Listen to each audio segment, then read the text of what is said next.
Yells!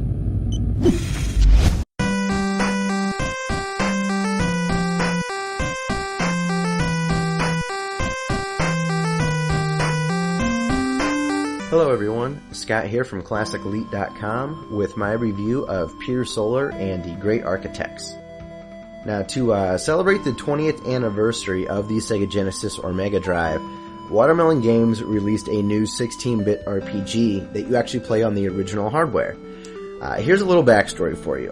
What started out as a forum discussion to pay tribute to the Genesis back in 2004 actually ended up as an 8-member team by 2006 to produce the game that we know as Pier.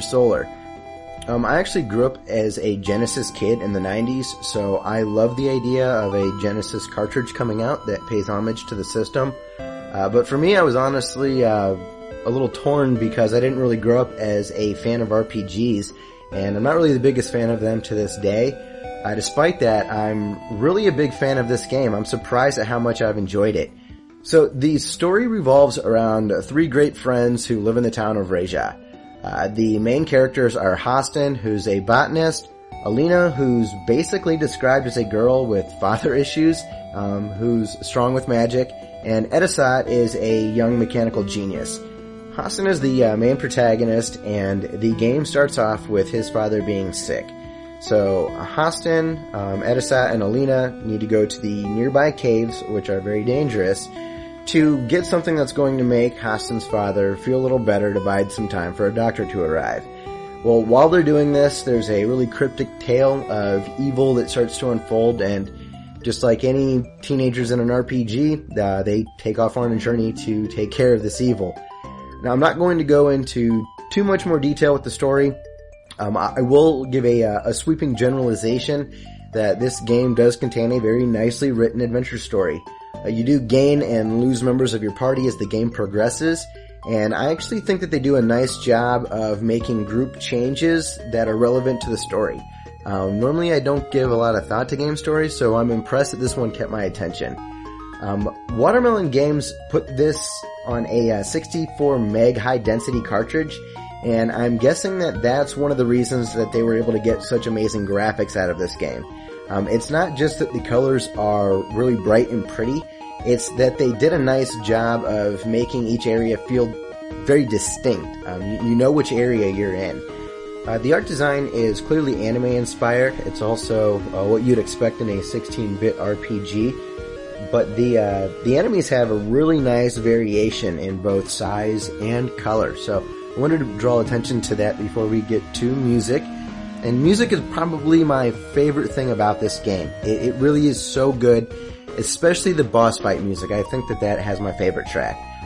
I love also that they included a Sega Cd for enhanced game audio.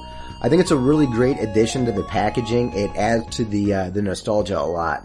Now, I actually don't have a Sega CD, so I had to do some YouTubing to compare the soundtracks.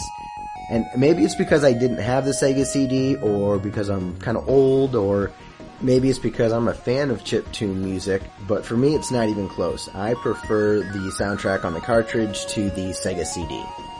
Next up, we're going to talk about 2 mainstays of this style of RPG that I don't really care for, and that's a random battle system and the fact that those battles are turn-based.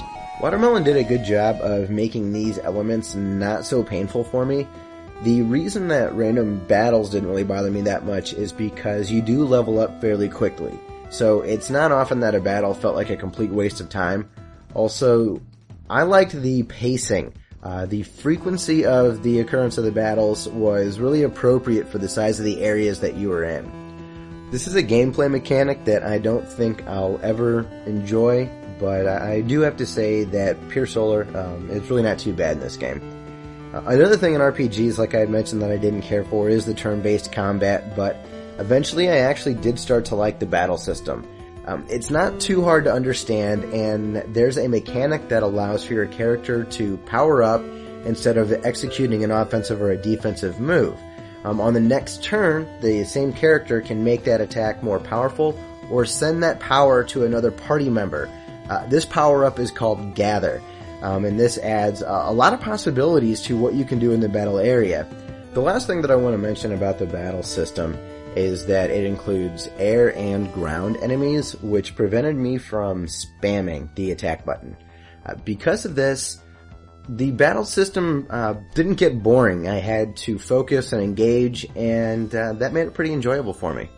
This game has a save feature that I really like a lot. It pretty much allows you to save your progress at about any point in the game through the menu. But it's not necessarily like a save state. It'd be a little too boring to cover in a review, but overall the save feature does work pretty well, and it's a major convenience in a game that's this long. Another well-executed item in this game are the controls. They're responsive and solid. Your party does walk pretty slow. Luckily there is a auto run feature in the menu, which I would definitely recommend selecting. For me, I think that the biggest issue with the game is that sometimes it's a little too cryptic. At least it was for me to figure out. I owe a lot of thanks to a person named Tim333 at GameFAQs.com. This person saved me a good bit of time because I was able to keep the story moving along and not have to worry about getting stuck somewhere or just wandering aimlessly. So I guess in the end I have to say that I think Pier Solar is fantastic, and I'm pretty fortunate to be cutting my 16-bit RPG teeth on this game. Watermelon Games is a group that we at Classic Elite have a tremendous amount of respect for. If you're a listener to our podcast, you already know that we think really highly of them. And I know that as of February 2012, all of the reprints that have been made have sold out very quickly, but if you ever have an opportunity to purchase and play this game, you should. It really is a lot of fun. So, for more on Watermelon Games, please visit magicalgamefactory.com and keep an eye out for all the great stuff that they're doing. The game's official website is piersolar.com. Please subscribe to our YouTube channel, follow us on Twitter, like us on Facebook, and you can always find us at classicelite.com.